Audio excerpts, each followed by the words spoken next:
Hey guys, back for another video. Figured I'd talk to you a little bit and maybe provide some tips for you. I've been reading the comments and been having some conversation back and forth with some viewers. So let me start out by there's no magic number out there for dollar per mile that's universal to any market whatsoever.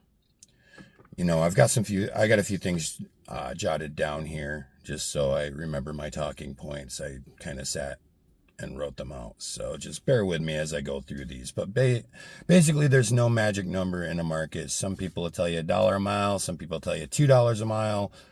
And there's just no magic number. So how do we find the ceiling to your market? If you stick with me, I'll give you some general advice for finding a ceiling without losing half your pay or 3/4 of your pay like some people have experienced following advice from other creators. So let's start there. Okay, first of all, the dollar per mile that you're going to get in a market is not the same across every market. Big cities versus small cities are going to have different market ceilings. How do we find those? Then are we looking at our dollar per mile one way, or are we looking at a round trip? For the purpose of this video, I'm going to be talking one way. So the first thing that you need to do is you need to find a bottom that you're going to start at. So what you need to do is you need to track all the orders you would normally take through a week. You want to track how long are they taking, how many are you getting, how far are they going. You want to track all of this data. That's going to give you a baseline of where to start.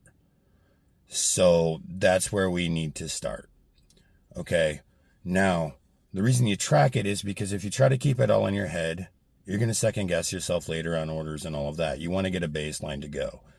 Now what you do is you've got your baseline. So you want to start nudging up your baseline. You don't want to ramp it up to this person says $2 or this person says $2.50 or this person says $4. You don't want to do that. Say you look at it and you're making an average of, maybe you're making $1 a mile. Maybe you're making 80 cents a mile, 70 cents a mile, 50 cents a mile. It all depends on what you're normally running. Say you usually run at 50 cents a mile. Maybe the next week you run at 60 cents a mile and you keep nudging it up.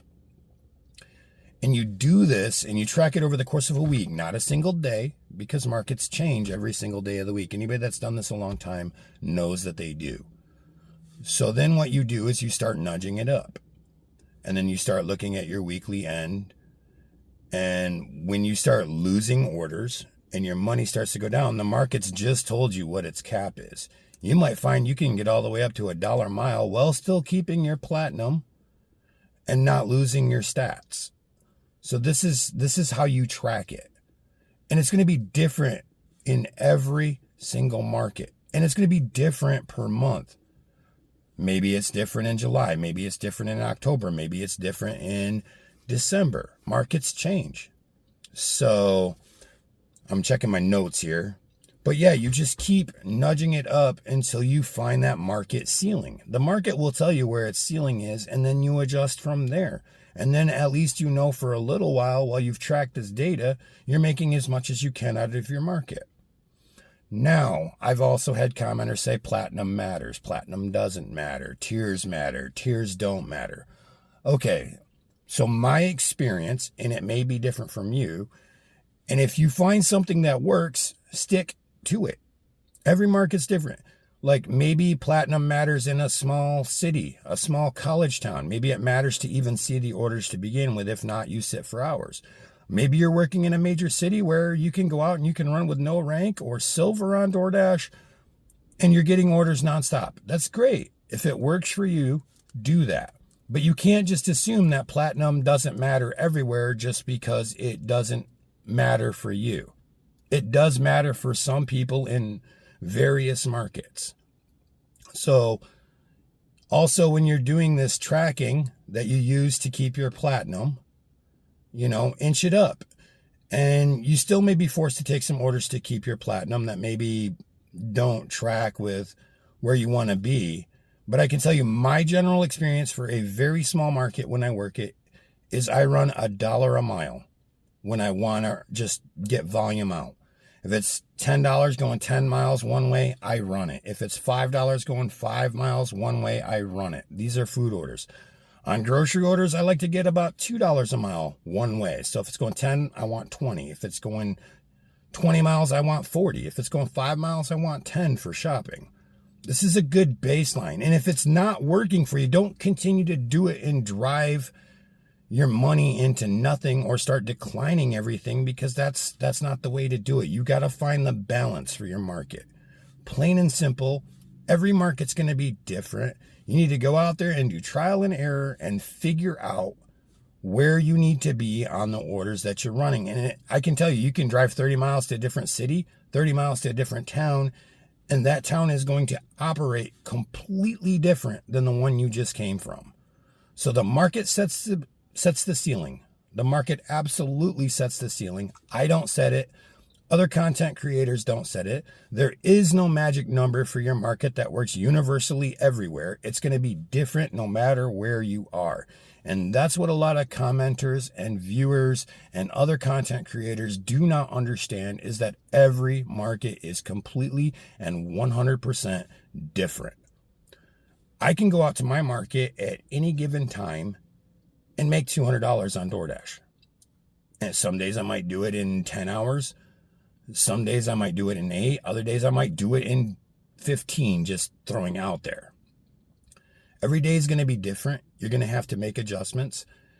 But I can tell you, just make sure you're not running your orders at a loss. In other words, if you see a $3 order going 8 miles, that's what we consider an upside down order. You should always be getting $1 a mile for your orders, no matter what. That should be your baseline bottom. And if your market is not supporting $1 a mile one way, you need to find a different market, and you need to find it quickly. Because if you're running under $1 a mile, you are losing money. 100% losing money. You will run your car into the ground before you ever turn enough profit to keep the upkeep. That is my personal experience. That is what I stick to. And that's the advice I'm giving to you. If you don't know where your market cap is, you have no idea what you want to do, start at the $1 a mile. 10 for 10, 5 for 5, 3 for 3. It's very easy to look at on a glance. You won't lose money, but also make sure you set a minimum of, I'm not going to run an order that's $3, or I'm not going to run an order that's $2, or I'm not going to run an order that's $5. Maybe I want $6. Maybe $6, you got orders all day. Okay. Maybe next day you run $7 as your minimum. You need to find what works for you. I can't tell you what that is because I don't work your market. No content creator can tell you how to do the work in your market, but I can tell you how to figure out how to produce the most out of your market. And I hope I've done a good job doing that. But as far as the platinum versus not platinum or whatnot, that's going to be market dependent. Very much. So hopefully that helps some people out, some new drivers and stuff like that. I can't tell you what you need to do, but I can give you the tools to figure it out. So in summary, run your normal days, track what you're running, track the dollars per mile one way, track how much money you're making, track how long it takes. Do it for a week. And then the next week, inch up from where you were. Inch up just a little bit. Maybe instead of $1 a mile, you look for $1.10. And you go until the market tells you, nope, now you're not getting any orders. And that's how you find how much you can maximize your market for. And you may have to do this every 2 to 3 months because markets change. I hope that helps. You guys have a great day. We'll see you in the next one.